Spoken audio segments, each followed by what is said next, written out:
Frères et sœurs, il n'y a certainement pas grand intérêt à ce que je vous raconte à quoi je passe mes journées. Même s'il y en a qui me demandent, est-ce que vous ne vous embêtez pas? On m'a déjà demandé ça.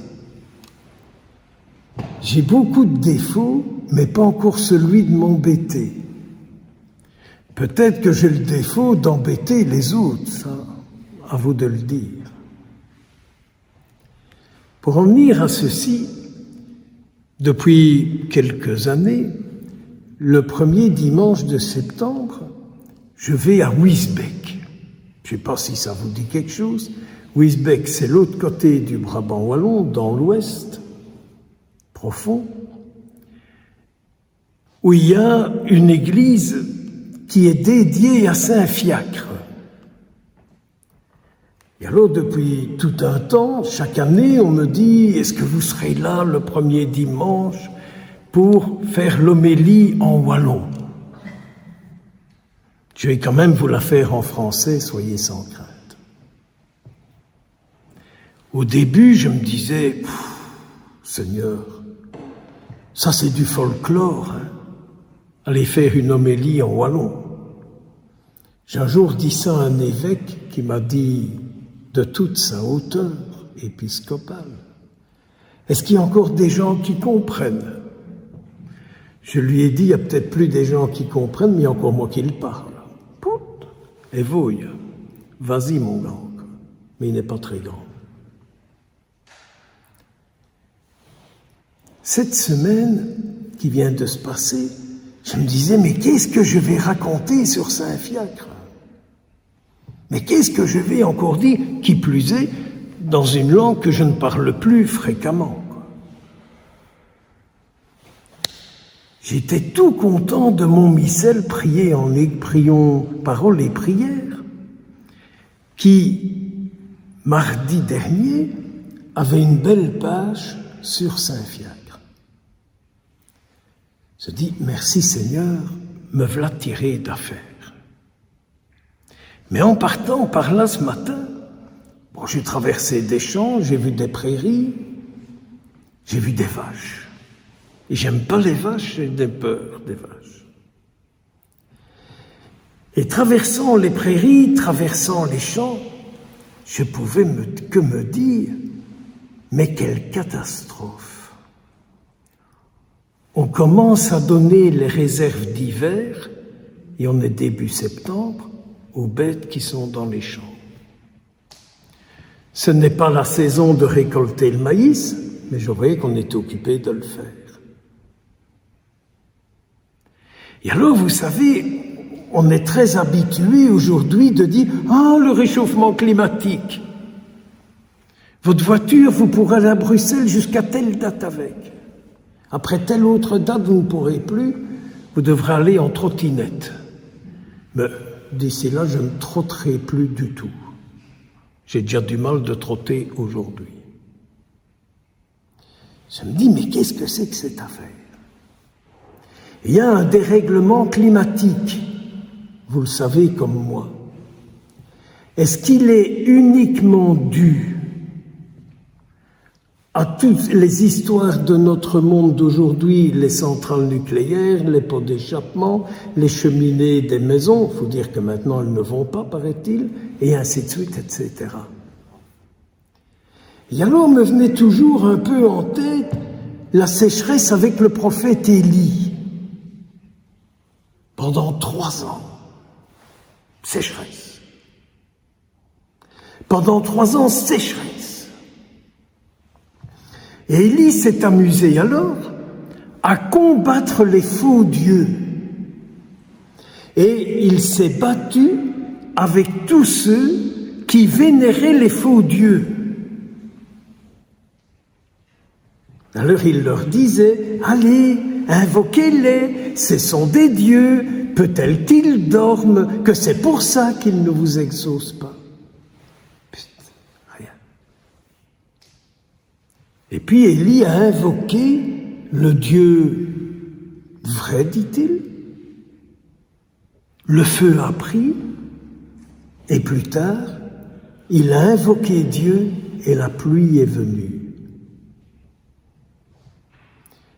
J'aimerais aujourd'hui, et je l'ai dit à ces gens-là, qu'on pense un tout petit peu,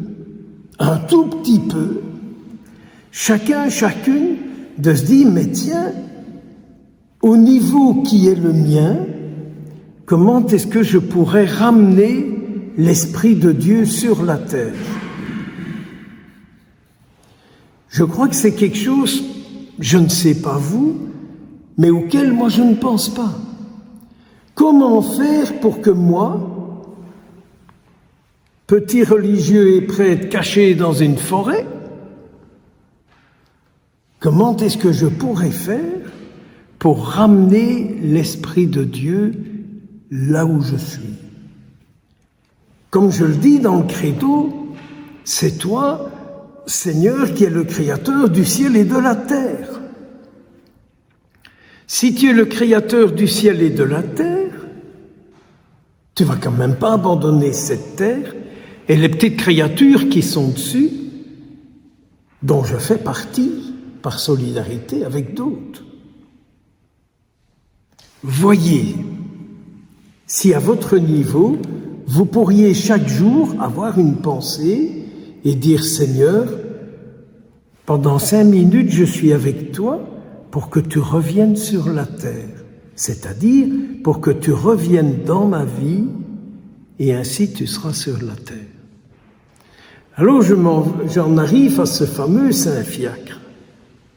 Saint-Fiacre qui est un Irlandais qui a vécu au VIe siècle, qui faisait bien sûr partie de la noblesse comme à ce moment-là, tatati et tatata. C'est un homme qui s'est fait remarquer parce qu'il a découvert que ce qui vient de la terre peut faire du bien aux hommes et aux femmes qui le consomment. Je me suis dit, tiens, les plantes médicinales, les plantes qui permettent de révéler certains esprits tordus que des gens peuvent avoir en eux, je pourrais aussi parler de ça. Mais chaque fois que je célèbre la messe, quand vous êtes là, je dis, ce pain, fruit de la terre et du travail des hommes, je te le présente, Seigneur, pour que ça devienne ton corps. Et puis je prends un tout petit peu de vin dans un calice et je dis, tu es béni, Seigneur de l'univers, c'est toi qui nous donnes ce vin, qui est le fruit de la vigne qui pousse de la terre, vous le savez comme moi, et du travail des hommes, que ça devienne ton sang. Et c'est ce que je vous distribue à la communion. Le corps et le sang de Jésus qui s'est mis dans le fruit de la terre et du travail des hommes.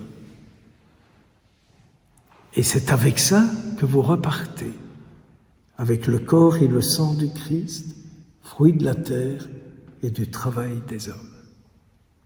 Alors, ça va démarrer quand cette vie nouvelle? Elle va démarrer quand?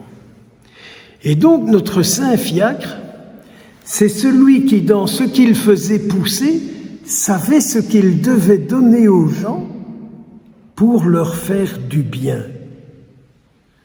Aujourd'hui, on donne aussi aux gens des trucs pour leur faire du mal, pour démolir leur esprit, pour démolir leur corps, pour démolir leur âme, et tout le bazar avec. Mais il y a aussi autre chose qu'on peut donner. J'avance pour pas tenir plus de 10 minutes.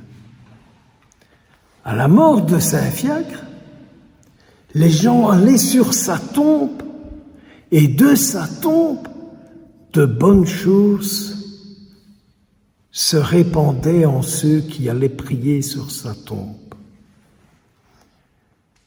Comme ces dernières semaines, j'ai joué de bouche-trou pour célébrer des enterrements un peu partout.